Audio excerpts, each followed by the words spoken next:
Hello, and welcome back to the Homeschooling One Child podcast and YouTube channel. I appreciate you being here, taking your time out of this day to watch this podcast. Today, we have the amazing Amy Bodkin from Amy Bodkin Consulting, and we're talking about all things executive functioning relating to autism, which is a strong thing with me. It means a lot to me because my oldest son, Sam, who's 29 years old and does not hesitate to remind me that his 30th birthday, is in September, and I need to start planning it now in January. So, Amy, I tell you, my son Sam, he's something else, but his birthday means more to him than all birthdays combined. And we have to there's a rule in our house that we don't talk about someone else's birthday or plan someone's birthday until the previous person's birthday has passed. So like my birthday is in February, and then the next one in our family is my daughter Laura, who I homeschool. She's 13, going on 21. And her birthday's next in April. Well, Sam, his is the very last birthday in the family, and it's September 23rd. And it kills him. It kills him to know that his birthday's last. But like we had not even finished, we celebrate Christmas. Mm-hmm.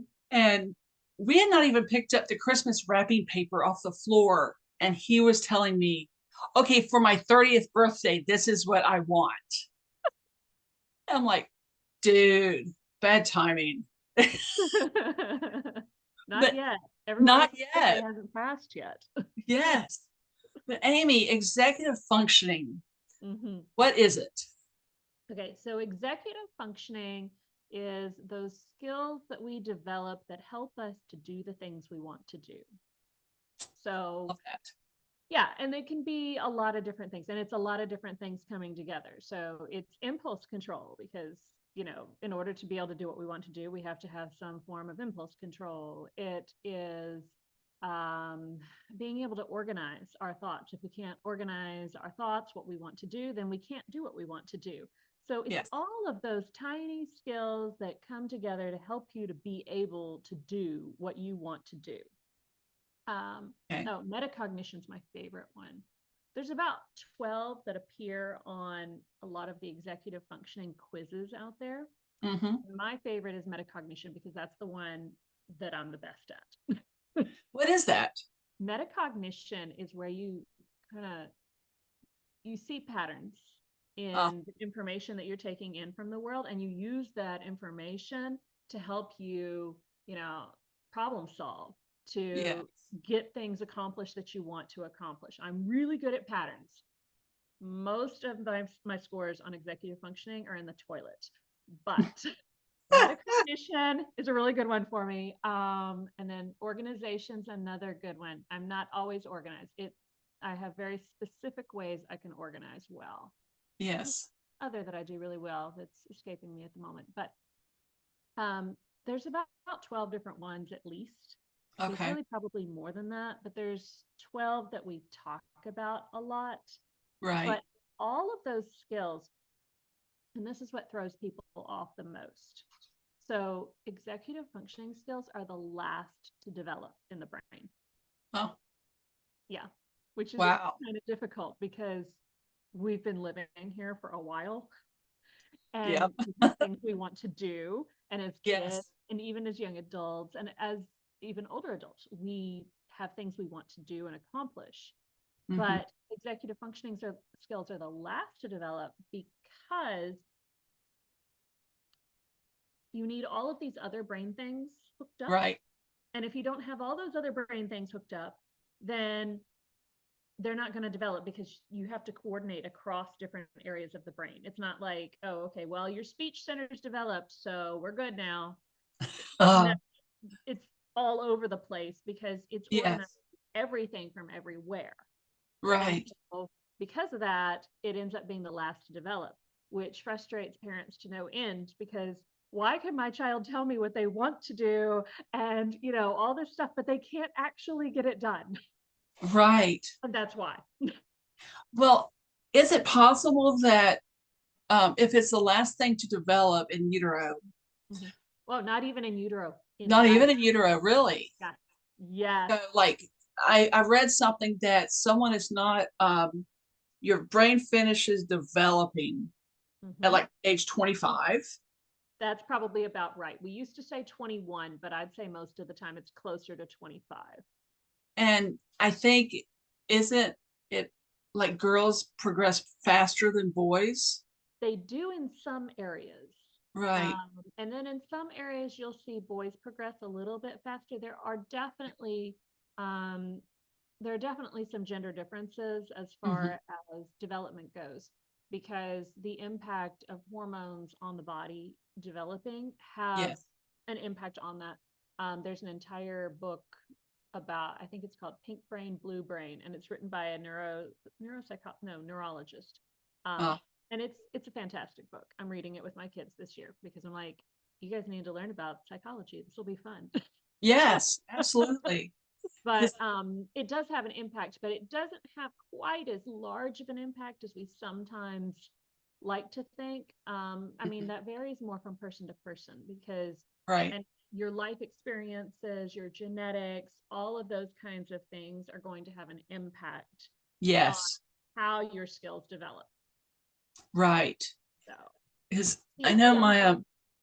my youngest daughter, who I homeschool, she's Mhm. 13, and we had a major tragedy in our family 8 years ago, and that my husband was shot and paralyzed in a random attempted armed robbery um, while traveling home from Thanksgiving.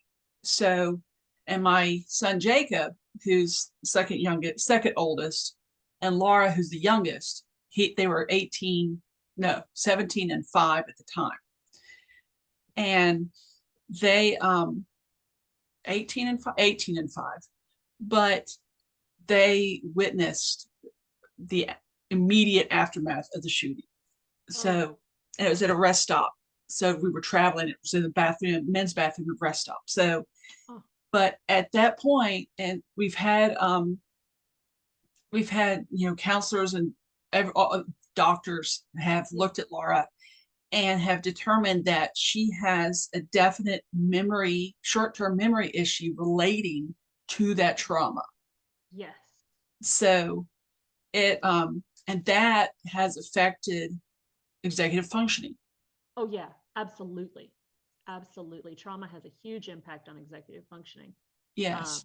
and and on brain development in general. Like I've worked with a social worker who is also autistic, who works with Hmm. autistic adults.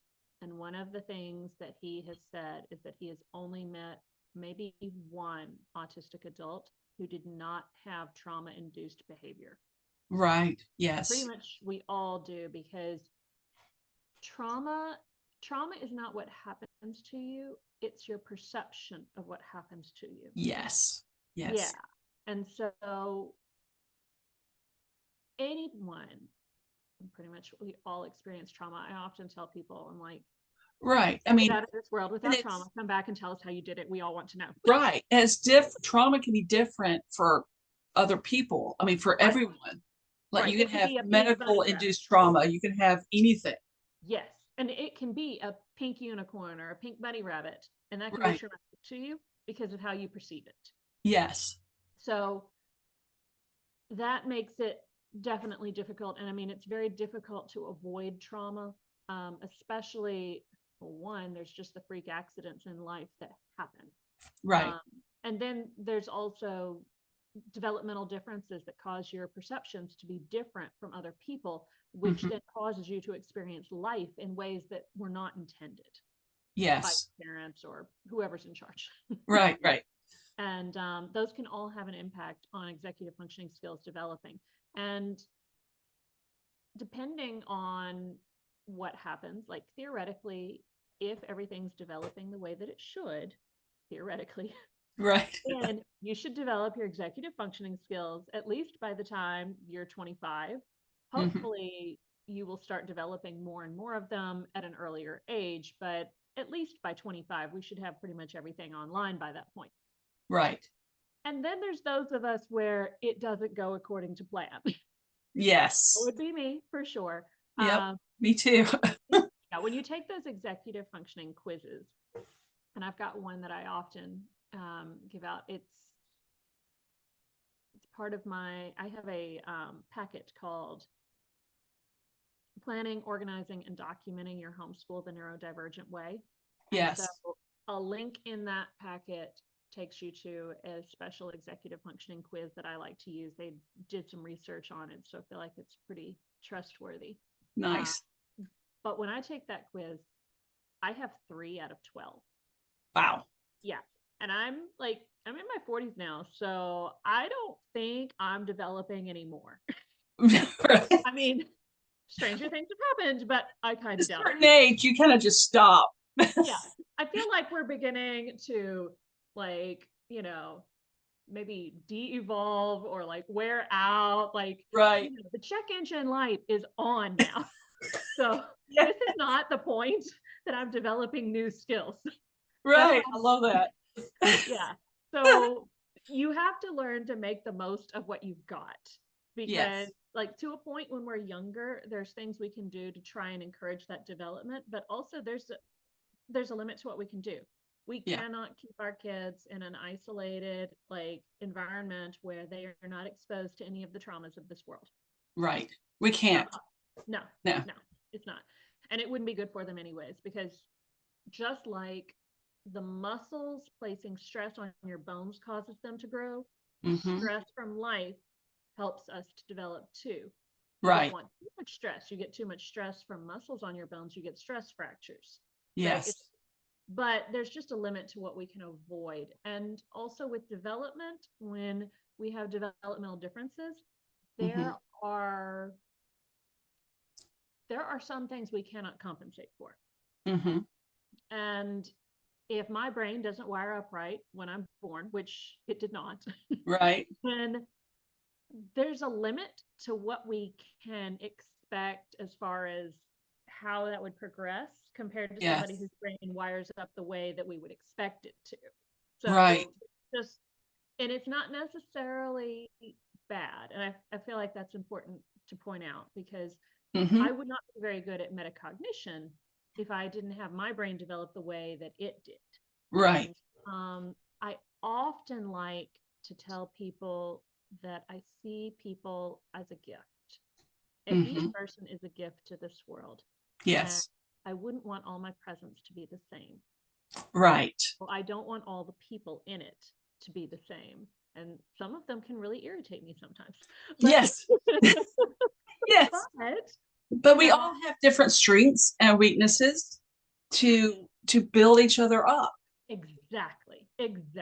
And why I am good at what I do is because of the unique skills that I have, especially my executive functioning skills. I make big use of my metacognition skills, seeing patterns. I look for patterns in kids and families and way we're developing and how we're learning. And I'm going, okay, where's the pattern? Because there's always a pattern. And if I can find the pattern, then I know, oh, you just need this. Right. Big deal. And it's important that parents realize that their children have unique skills because of how their brain has developed or is developing. Yes. And not to hold that against them. Absolutely. And I would say not just that you have unique skills that are wonderful, but I would also say that, and it is important, we don't want to hold anything against them of what they're capable of, but also I think maybe loosening some of our expectations to, instead of going, well, this is how everybody else does it, this is how you should do it, instead, well, who are you? What purpose do you have in this world? And how can we help you do that, whatever that is? Right. I think that's also important to note, and it's coming at it from a little bit different angle than we sometimes will think about things, because we a lot of times think, okay, well, where's the problem? Okay, where's the fix? Right. And that's Mhm. not always the case. Now, I would also, one other caveat though, it is important to not focus only on our strengths, Yes. because think about it in terms of exercise. Hmm. If you're really good with arm and upper body strength exercises, so you decide not to do lower body, that's not going to go well for your health, because you're Right. going to be out of balance. Yes. And it's the same way with our brain. Our brain has to have certain types of exercise, Hmm. okay, to be able to stay healthy and well balanced. And so, although we want to appreciate kids' strength, going completely strength based would be a mistake, Awesome. because we would leave out things that need to be strengthened. Now, those things that need to be strengthened, they may never be a strength. They Right. may be something we really want to capitalize on, Right. but we can provide some strengthening, which will contribute to overall brain health. Yes. Yes. And let's say I have an example. My oldest son went to public school, Sam, except for his last semester of senior year, when he was being bullied to the point that and his behaviors at school were off the chart. Like, and I said, let me have the textbooks. We'll do school at home, but it was my first foray into homeschooling. Yeah. And I said he was doing this thing called menu math, and he had been doing menu math for years. And he always in the classroom at school would have temper tantrums when given menu math. And so they gave me all this menu math stuff, the menu of different foods, items, whatever, and they had to add up stuff and give change back, blah, blah, blah. And the very first day of home, when he was at home and I was working with him on math, he was like, I'm not doing this. I hate this. And I was like, well, okay. And so I found went online to like Teachers Pay Teachers or some other education.com is another good one. And I went on there and I found like an intro to algebra worksheet. Uh-huh. And I was like, let's try this. He loved it, Amy. Uh-huh. And he was like, it's like coding. It's like figuring out a puzzle, which he's very good at. Yes. And it opened the door and he loved it. And I went to pick up my other son at school and I said, I've met the teacher.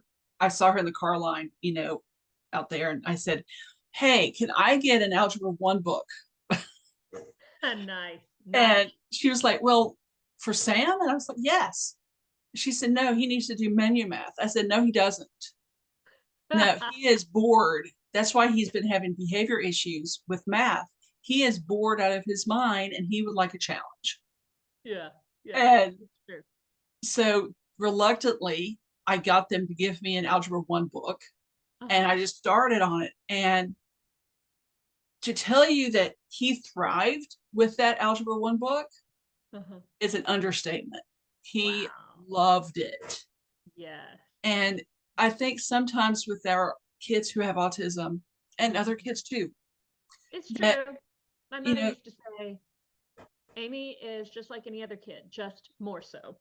Yes, yes.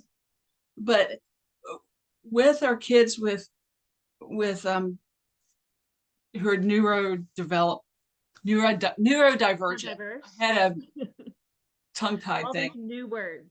New words. Let's just go about autistic. But with our kids who have autism, sometimes we get stuck in a pattern of, oh, this is what they can do. Yeah. So let's not try something harder. Well, let's try something harder. Yeah. Yes, absolutely. And like, when you think about it in terms of how the brain is developing and you're thinking about, okay, well, what exercises does your brain does your brain need? You don't want to focus solely on strengths, but you also don't want to let kids explore the things that bring them joy either. So it's a balance. And you can also have things where you get stuck because you're like, oh, well, they're in third grade, so third graders do XYZ. No, they may be 8 years old, but like, especially with autism, I find most of the time, no matter who you are, your brain tends to be about 2 years developmentally behind on average. Yes. Because your brain had to create a whole new way of wiring things up that wasn't how it was intended in the first place. Right. So it takes more time. And so if we have to take that extra time, then you've got this 8-year-old who's supposedly in third grade, but developmentally they're closer to 6. But what ends up tripping us up as homeschool parents is that we can put our kids exactly where they are in every subject. Yes. And that's a problem, though, because then kids don't end up with anything that's easy or that they're good at. Right. And they need that. Yes. Yes.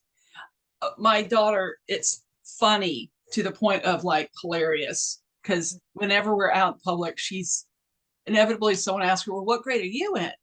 Oh, no. And she just looks at me. And I'm like, she's in 9th grade for math and science. She's in 7th grade for this and this. She's in, blah, blah, blah, blah. And they're like, I was like, 8th grade. We'll just round it, do an average. She's in 8th grade. But one thing I just want to like, the word should has no bearing with kids with autism. So true. And it should have no bearing with anybody, because with anybody, they should be in this grade. They should be. Who are you meant to be? What are you going to bring to this world? What is your purpose? Yes. Yes. It's a surprise. I mean, there's such a gift. Like Sam, he lives on his own now, has been so for 3.5 years, him and his cat. And his cat should be, there's that word again, but I'm going to use it with a cat. She should be a service animal. Aww. And because she takes care of him like nobody's business and keeps him on track, but gives him something to take care of, which he needed. But everyone needs somebody. He is yes. And even if it's a goldfish. Yeah. Whatever does for you. Yes. But we take it, we have this mindset that kids with autism, because they have autism, they can't do certain things. Well, that's like, where are your expectations? And there's nothing that stands in your way. No. Except for one, what you want to do. If you don't want to do it, you're not going to do it. Right. And that's especially true with autism. If we don't want to do it or we aren't interested, we're not doing it. It's right. Just not. Exactly. So yeah, if you don't want to do it, you're not going to do it. And 2, sometimes you might have to find a different way around. Yes. So, it may not look how other people do it, but if you really want to do it, you'll find a way to do it. Just a different way, different time. It may look different, but the things that we want to do, we find ways of making it happen in some form. So true. So true. Well, Amy, we have just a couple minutes. If you could have 2 tips for parents who have kids with autism on how to improve their executive functioning skills, what would those 2 tips be? Listen to your kids, because they're the experts on themselves. And what works for you is probably not going to work for them.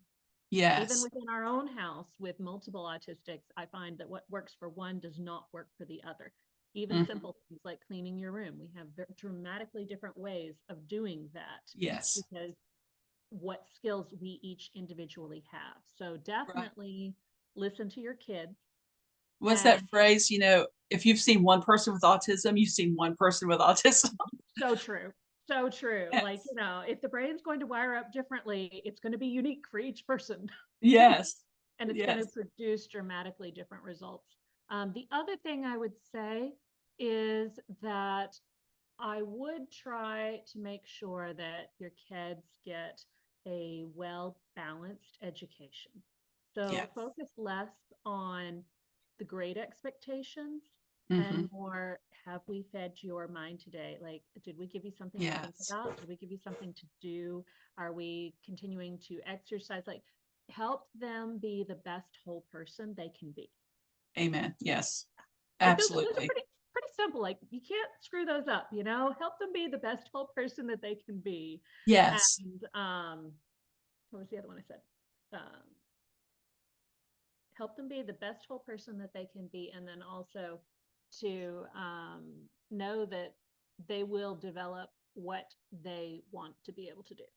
Yes. You can't screw that up. No. No, not at all. My son, Just as long as he you see him as a person.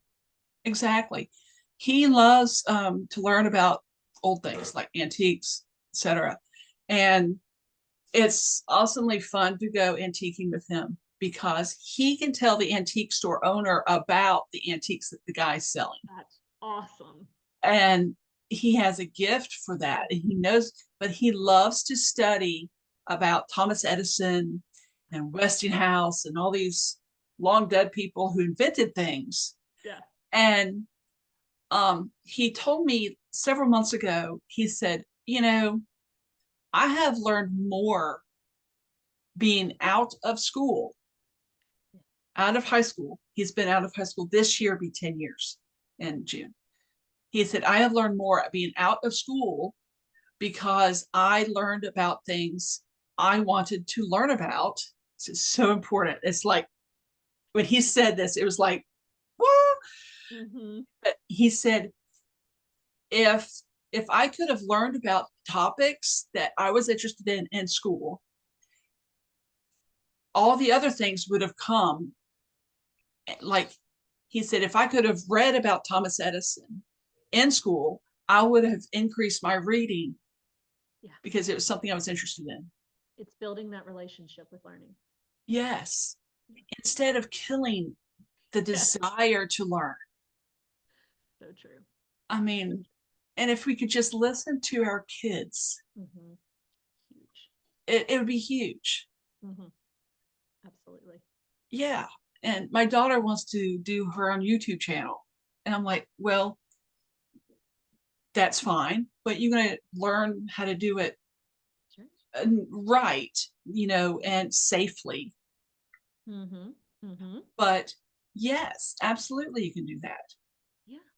The And world is your oyster. yes. And if we could just get through that, get in our own minds as we parent for our kids' sake, what a gift that would be to them. Absolutely. Yeah. Well, Amy, it's been a delight talking with you. We could go on and on forever, I think. Absolutely. But I'm excited about you being a speaker at the upcoming Homeschooling Special Needs Expo. I'm And super excited. I mean, I get to meet you in person too. I So. know that'd be awesome. That'd Yeah. be awesome. It's going to be a fantastic event, and I cannot wait to see you there. Yes, I'm super excited about it. I think it's going to be a lot of fun. I think it's the first event I've ever heard of like that for homeschoolers. Yes. That's super huge for us. Yes, it is. Awesome. Well, I'm going to let you go, get back to whatever it is you were doing and work and stuff, and I'll see you at the expo. Sounds great. All right. Bye. Bye.